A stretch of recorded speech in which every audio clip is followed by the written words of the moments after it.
Assalamualaikum warahmatullahi wabarakatuh. Di sini saya akan memenuhi salah satu tugas mata kuliah, yaitu teori pengambilan keputusan dengan dosen pengampu Haji Neti Nurlenawati, IRMM. Sebelumnya, perkenalkan, nama saya Vina Ilhami Asri dari Universitas Buana Perjuangan Karawang. Di sini saya mengambil perusahaan atau toko V-shop. Jenis usahanya yaitu dagang. Pembagian tugasnya, Putri Aprianti mengumpulkan dan analisis data, membuat identifikasi masalah, membuat alternatif keputusan, membuat PPT. Dan saya sendiri yaitu analisis data, membuat alternatif keputusan, membuat dan mengedit video presentasi.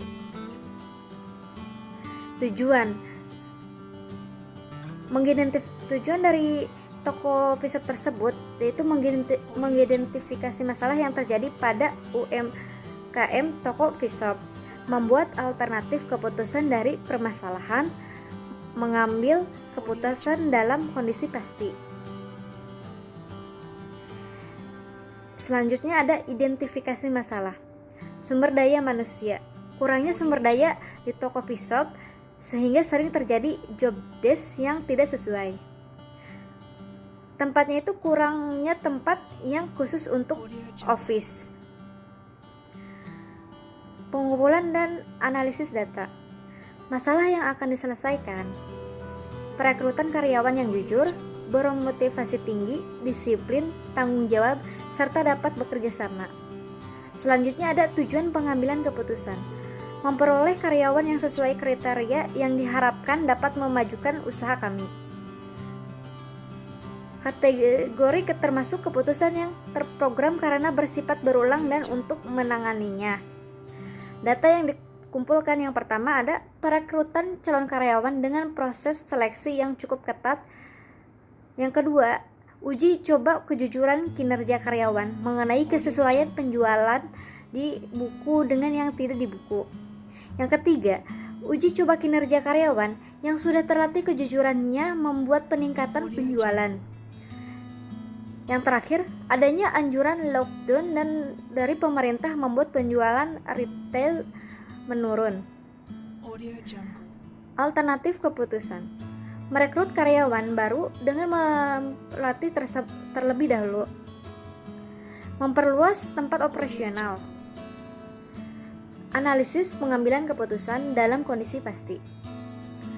Yang pertama ada menggunakan metode. Menggunakan pengambilan keputusan pada kondisi tidak pasti dengan metode lab-based.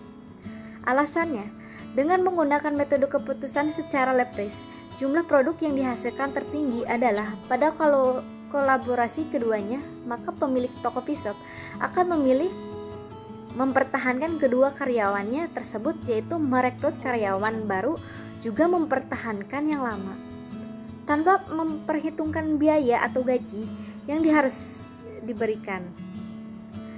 Selanjutnya ada analisis perhitungan kondisi yang dipilih. Alternatif yang pertama itu pilihannya ada calon karyawan, karyawan lama dilatih, dan kolaborasi keduanya. Di state of nature yang ramainya paling tertinggi, calon karyawannya sepi yang paling tertinggi yaitu di karyawan lama yang dilatih yaitu 250. Replace-nya itu hasil dari calon karyawan 270, karyawan lama dilatih 225,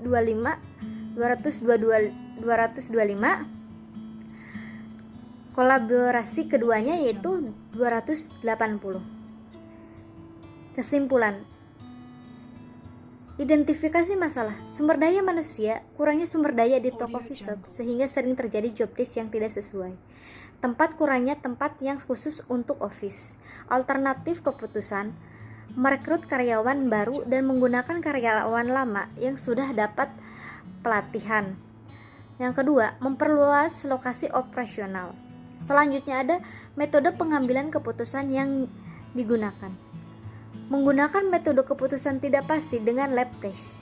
Alasannya, karena jumlah produk yang dihasilkan tertinggi adalah pada kolaborasi keduanya, maka memiliki toko coffee shop akan memilih mempertahankan kedua karyawan tersebut, yaitu merekrut karyawan baru juga mempertahankan yang lama tanpa memperhitungkan biaya atau gaji yang diberikan.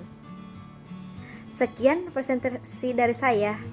Mohon maaf bila ada salah kata. Wabillahi taufiq wal hidayah. Wassalamualaikum warahmatullahi wabarakatuh.